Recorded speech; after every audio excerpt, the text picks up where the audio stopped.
태우는 늘 그렇듯 출근 준비를 마치고 넥타이를 매만졌습니다. 지연이 다가와 넥타이를 정리해주며 미소 지었지요. 여느 아침과 다름없는 일상이었습니다.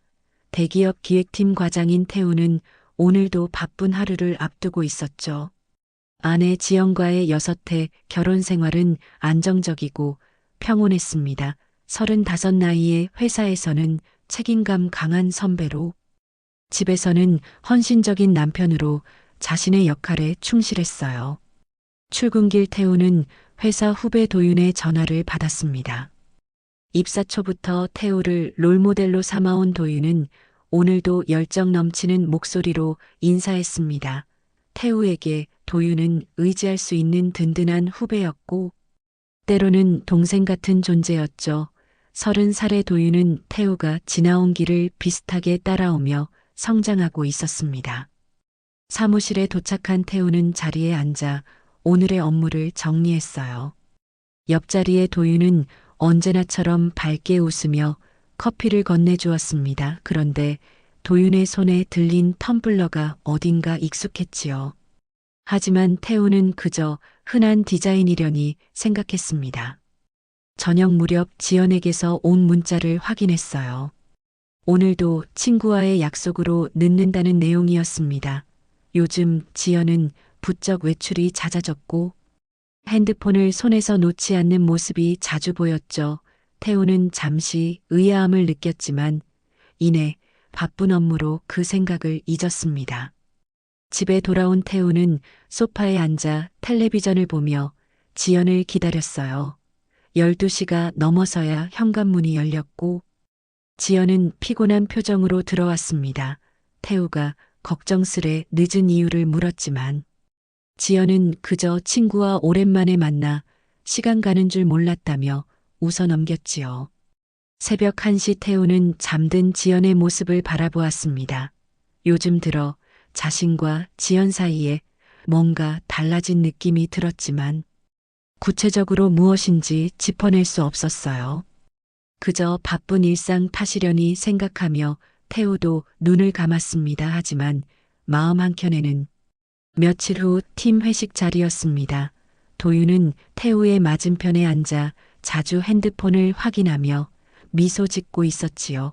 술자리가 무르익을 무렵 태우도 자신의 핸드폰을 꺼내 지연에게 귀가 시간을 알리는 메시지를 보냈어요. 그때 우연히 도윤의 인스타그램 스토리가 눈에 들어왔습니다. 도윤이 올린 사진 속 카페 인테리어가 낯설지 않았죠. 태우는 급히 지연의 인스타그램을 열었습니다. 3일 전 지연이 친구와 다녀왔다는 카페. 사진과 도윤의 스토리 속 배경이 동일했어요. 시간대도 비슷했고 심지어 테이블 위 케이크 접시 모양까지 같았습니다. 태우의 가슴이 묘하게 조여오기 시작했지요. 형 괜찮으세요? 얼굴이 안 좋아 보이는데요. 도윤의 말에 태우는 정신을 차렸습니다. 혹시 우연의 일치일 수도 있다고 자신을 다독였어요. 하지만 그날 밤 집으로 돌아온 태우는 지연의 화장대 서랍을 열어보았죠. 평소 없던 남성용 향수가 발견되었습니다. 호기심에 뚜껑을 열어 맡아보니 회사에서 맡던 익숙한 향이었어요. 다음 날 아침 태우는 평소보다 일찍 출근했습니다. 사무실에 먼저 도착한 도윤의 책상을 지나치다 익숙한 텀블러가 눈에 들어왔지요. 분명 지연이 작년 생일에 태우에게 선물했던 것과 같은 디자인이었습니다. 태우는 순간 호흡이 가빠졌지만 이내 침착하게 자리로 돌아왔어요. 회의실에서 마주친 도윤은 여전히 밝은 표정으로 태우에게 인사했습니다. 예전 같았으면 아무렇지 않게 받아넘겼을 텐데 이제는 도윤의 얼굴을 보는 것만으로도 불편함이 느껴졌지요. 태우는 점점 더 많은 의심의 단서들을 발견하기 시작했습니다. 도윤의 자동차에 남겨진 지연의 머리핀, 지연의 향수 냄새가 배어있는 도윤의 재킷, 그리고 지연의 귀가 시간과 도윤의 퇴근 시간이 맞아떨어지는 날들이 많아졌어요. 그날 밤 태우는 잠들지 못했습니다. 머릿속에는 수많은 의문과 의심이 맴돌았지요. 설마 내 아내와 내 후배가 일하는 생각은 도저히 받아들일 수 없었습니다. 태우는 명확한 증거를 찾기로 마음먹었어요. 한 주가 지나고 야근을 마친 태우는 늦은 밤 퇴근길에 올랐습니다. 30분 정도 운전하던 중 낯익은 차가 눈에 들어왔지요. 분명 도윤의 검은색 세단이었습니다. 호기심에 차를 따라가던 태우는 한적한 모텔 앞에서 차를 세웠어요. 도윤이 내리는 모습이 보였고 이어서 뒷좌석에서 내린 여자의 모습에 태우는 숨이 멎는 듯 했습니다. 모텔로 들어가는 두 사람의 뒷모습을 보며 태우는 차 안에서 꼼짝없이 앉아 있었지요. 도윤과 지연이었습니다. 태우는 자신의 눈을 의심했어요. 설마 내가 아는 그 도윤이 내 아내와 맞아 현실을 부정하고 싶었지만 분명히 본 것이었습니다. 시간이 얼마나 지났을까 태우는 온몸에 한기가 돌며 현실감이 사라지는 것을 느꼈지요. 믿었던 후배와 사랑했던 아내의 배신.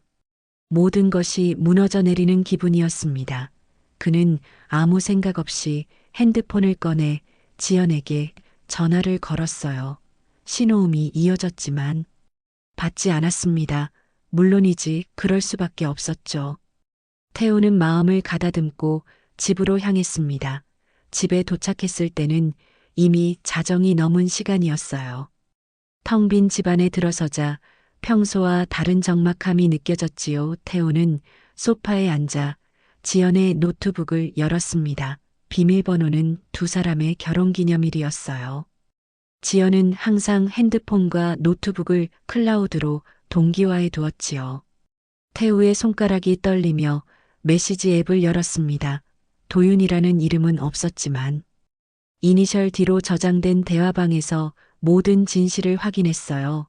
수개월간 이어진 메시지들, 사랑한다는 고백 둘만의 약속, 그리고 태우를 속이는 방법에 대한 대화까지 모든 것이 드러났습니다. 사랑해 오늘도 그 사람 몰래 우리 시간 즐기자.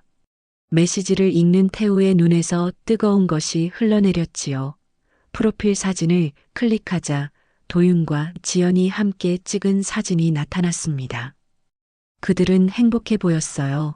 태우의 가슴 속에서는 분노와 배신감, 그리고 슬픔이 한꺼번에 밀려왔지요. 아내의 불륜 상대는 다름 아닌 바로 내 옆자리 내 후배였던 것입니다. 태우는 밤새 잠을 이루지 못했습니다. 모든 단서가 맞아떨어지며 퍼즐이 완성되었지요. 지연의 잦은 외출 핸드폰을 놓지 않는 습관, 도윤의 텀블러와 향수 그리고 서로 같은 장소에서 찍은 사진들, 이 모든 것이 두 사람의 관계를 증명했어요. 아침이 되자 태우는 평소와 다름없이 일어나 출근 준비를 했습니다. 지연은 아직 돌아오지 않았지요. 태우는 거울 앞에서 자신의 모습을 바라보며 차분히 생각했습니다. 복수해야 했어요. 하지만 감정적으로 대응하면 자신만 더 상처받을 뿐이었죠. 태우는 냉정한 계획을 세우기로 결심했습니다. 회사에 도착한 태우는 평소와 같이 모두에게 인사했어요. 도윤을 마주쳤을 때도 아무렇지 않은 척 미소 지었지요. 아무도 태우의 내면에서 일어나는 폭풍을 알지 못했습니다. 도윤은 여전히 친절한 후배의 모습으로 태우에게 다가왔어요. 태우 형 오늘 많이 피곤해 보이시네요. 어제 늦게까지 야근하셨다면서요. 도윤의 목소리에는 걱정스러움이 묻어 있었지만 태우는 그 속에 숨겨진 위선을 느꼈습니다. 자신의 등 뒤에서 아내와 관계를 맺으면서도 걱정해주는 척하는 후배가 역겨웠지요. 하지만 태우는 감정을 드러내지 않았어요. 조금 피곤하네. 도윤아, 요즘 내가 맡은 프로젝트는 어떻게 진행되고 있어? 태우는 오히려 도윤의 업무에 관심을 보이며 평소보다 더 가까이 다가갔습니다. 이유를 알 수 없는 선배의 친절함에 도윤은 기뻐했지요. 하지만 태우의 계획은 이미 시작되었어요. 도윤의 업무 실수를 하나둘 발견하기 시작했고 모든 증거를 조용히 모아두었습니다. 그날 저녁 지연이 집에 돌아왔을 때 태우는 평소보다 다정하게 그녀를 맞이했어요. 태우의 태도에 지연은 처음에는 의아해했지만 곧 안도한 듯 보였지요. 태우는 지연의 하루를 물으며 이야기를 나눴습니다. 마치 아무것도 모르는 것처럼 행동했어요. 내일 우리 외식하는 게 어때? 오랜만에 좋은 곳에서 저녁 먹자. 지연의 눈에 잠시 당황함이 스쳤지만 태우는 그것을 놓치지 않았습니다. 아마도 도윤과의 약속이 있었던 모양이었지요. 지연은 잠시 망설이다 미소 지으며 고개를 끄덕였어요. 태우는 내일의 계획을 이야기하며 지연의 경계심을 무너뜨렸습니다. 다음 날 아침 태우는 일찍 출근했습니다. 사무실 한켠에 앉아 컴퓨터를 켜고 도윤의 업무 자료를 하나하나 점검하기 시작했어요. 지난 3개월간 도윤이 진행한 프로젝트에는 여러 문제점이 있었지요. 데이터 오류 예산 집행의 불명확성, 그리고 타부서와의 소통 과정에서 발생한 실수들이 눈에 띄었습니다. 태우는 이 모든 내용을 문서화했어요. 아직 큰 문제로 드러나지 않았지만 조금만 들춰보면 심각한 업무 태만으로 이어질 수 있는 증거들이었습니다. 태우는 이 자료를 회사 인사팀 익명 제보 시스템에 저장해 두었지요. 아직 제출하지는 않았어요. 때를 기다리고 있었습니다. 점심시간 도윤이 태우에게 다가왔습니다. 형 같이 식사하실래요?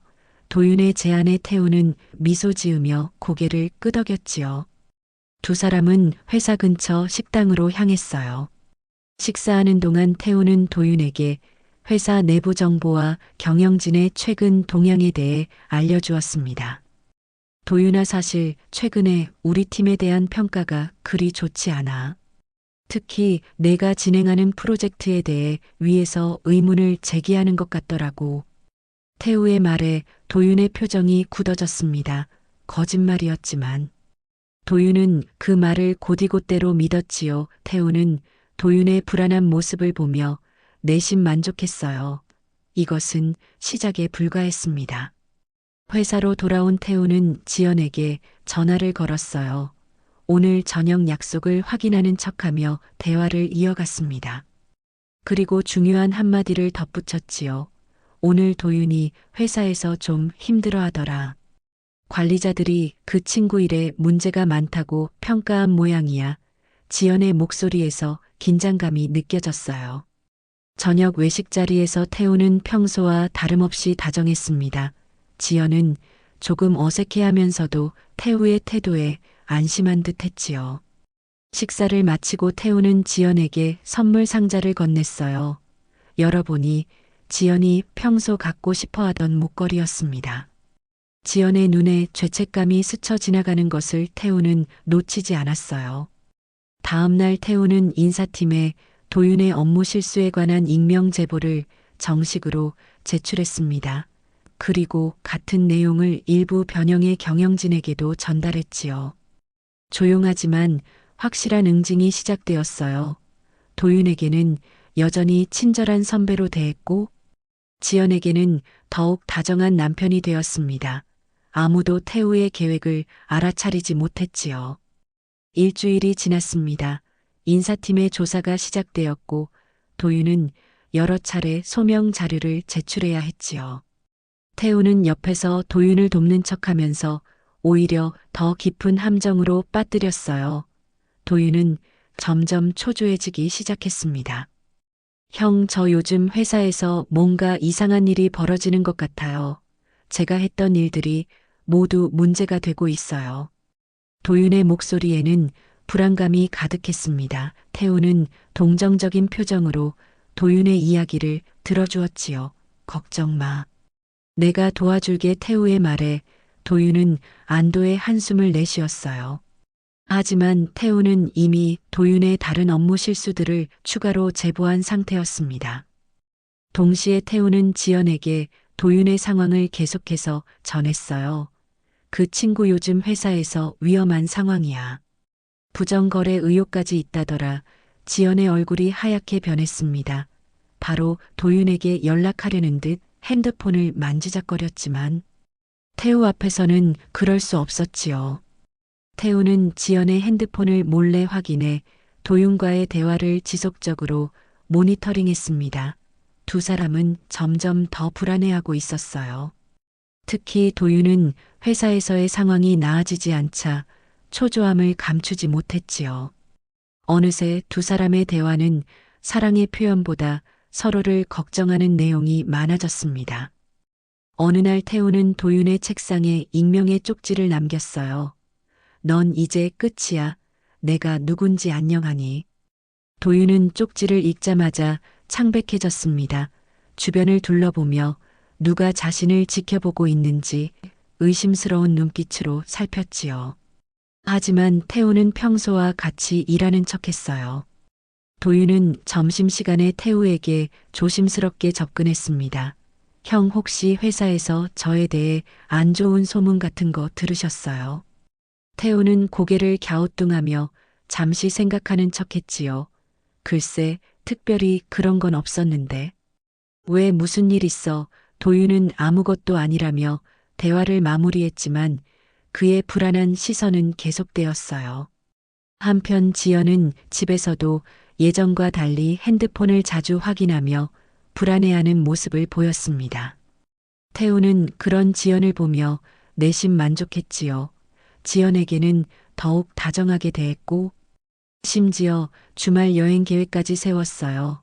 지연은 점점 더 혼란스러워했습니다. 태우의 갑작스러운 다정함과 도윤의 위태로운 상황 사이에서 그녀의 마음은 복잡해졌지요. 한 달이 지나고 도윤에 대한 내부 조사가 본격화되었습니다. 도윤은 매일 출근길이 두려워졌고 동료들의 시선도 달라졌지요. 회의 자리에서도 그의 의견은 점점 무시되기 시작했어요. 한때 유망한 신입사원으로 주목받던 도윤은 이제 문제의 중심에 서 있었습니다. 태우는 조용히 다음 단계로 넘어갔습니다. 익명의 이메일 계정을 만들어 회사 전체 메일링 리스트에 폭로성 이메일을 준비했어요. 제목은 단순했지요. 부정한 관계. 그리고 본문에는 도윤과 지연의 관계를 암시하는 내용과 함께 두 사람이 모텔에 들어가는 흐릿한 사진이 첨부되었습니다. 태우는 발신 시간을 다음날 오전 9시로 예약했어요. 집에서 태우는 평소와 다름없이 저녁을 준비했습니다. 지연이 퇴근하고 돌아오자 반갑게 맞이했지요. 오늘따라 지연은 피곤해 보였습니다. 태우는 지연에게 와인을 따라주며 대화를 이어갔어요. 요즘 많이 힘들어 보이네. 무슨 일 있어? 태우의 질문에 지연은 잠시 망설이다 고개를 저었습니다. 아니, 그냥 일이 조금 바빠서 그래. 지연의 눈에는 불안과 죄책감이 어려 있었지요. 태우는 그 모습을 보며 내일 모든 것이 끝날 것이라는 생각에 마음이 차분해졌어요. 다음 날 아침 태우는 평소보다 일찍 출근했습니다. 9시가 되자 곧바로 회사 전체에 익명 메일이 발송되었지요. 사무실은 순식간에 술렁이기 시작했어요. 사람들은 모두 핸드폰과 컴퓨터를 들여다보며 수군거렸습니다. 그 중심에 있던 도윤의 얼굴은 창백해졌지요. 태우 형, 이거 저에 관한 내용인데 어떻게 된 거죠? 누가 이런 거짓말을? 도윤의 떨리는 목소리에 태우는 진지한 표정으로 대답했습니다. 이게 무슨 일이야? 진짜야. 도윤은 필사적으로 상황을 부인했지만 이미 소용없었어요. 회사 전체가 그 소문으로 가득 찼고 도윤은 모든 사람의 시선을 한몸에 받게 되었습니다. 오후가 되자 인사팀에서 도윤을 불렀지요. 2시간 후 돌아온 도윤은 완전히 무너진 모습이었어요. 그는 조용히 자리에 앉아 사직서를 작성하기 시작했습니다. 태우는 그런 도윤에게 다가가 위로의 말을 건넸지요. 정말 안타깝다. 무슨 일이 있었던 거야? 도윤은 태우를 바라볼 수조차 없었습니다. 집에 돌아온 태우는 침대에 앉아 지연의 전화를 기다렸어요. 예상대로 지연에게서 연락이 왔습니다. 목소리가 떨리고 있었지요. 오늘 도윤이 사표를 냈대. 뭔가 회사에 소문이 퍼졌다던데. 태우는 담담하게 대답했어요. 그래, 나도 들었어. 빨리 집에 와. 밤 10시가 넘어서야 지연이 집에 돌아왔습니다. 그녀의 눈은 붉게 부어 있었고 걸음걸이도 불안정했지요. 태우는 소파에 앉아 차분히 그녀를 기다리고 있었어요. 침묵이 이어지다 태우가 먼저 입을 열었습니다. 지연아, 우리 이제 그만하자. 지연은 태우의 말에 고개를 들었지요. 무슨 말이야? 무슨 일이 있었던 거야? 도윤이 갑자기 진정 그녀의 목소리에는 두려움이 깃들어 있었습니다. 태우는 천천히 일어나 서랍에서 봉투를 꺼냈어요. 그 안에는 이혼 서류와 함께 두 사람의 증거 사진이 들어 있었지요. 모텔에서 나오는 너희들 사진이야. 수개월 동안의 문자 기록도 있고. 태우의 말에 지연의 얼굴이 하얗게 변했습니다. 그녀는 말을 잇지 못하고 자리에 주저앉았어요. 그동안 알고 있었어. 태우의 목소리는 놀랍도록 차분했지요. 분노나 복수심보다는 깊은 슬픔이 느껴졌습니다. 도윤이 회사에서 쫓겨난 것도 내가 한 일이야. 너희들의 관계를 폭로한 것도 마찬가지고. 지연은 절망적인 눈빛으로 태우를 바라보았어요. 어떻게 그럴 수가 있어 하지만 그녀의 말에는 힘이 없었습니다. 그녀가 저지른 일에 비하면 태우의 복수는 오히려 절제된 것이었지요. 마지막 자존심은 남기고 싶어. 우리 여기까지 하자. 태우의 말에 지연은 아무 말도 하지 못했습니다. 그저 울음소리만 방 안에 가득했어요. 태우는 이미 짐을 정리해둔 상태였습니다.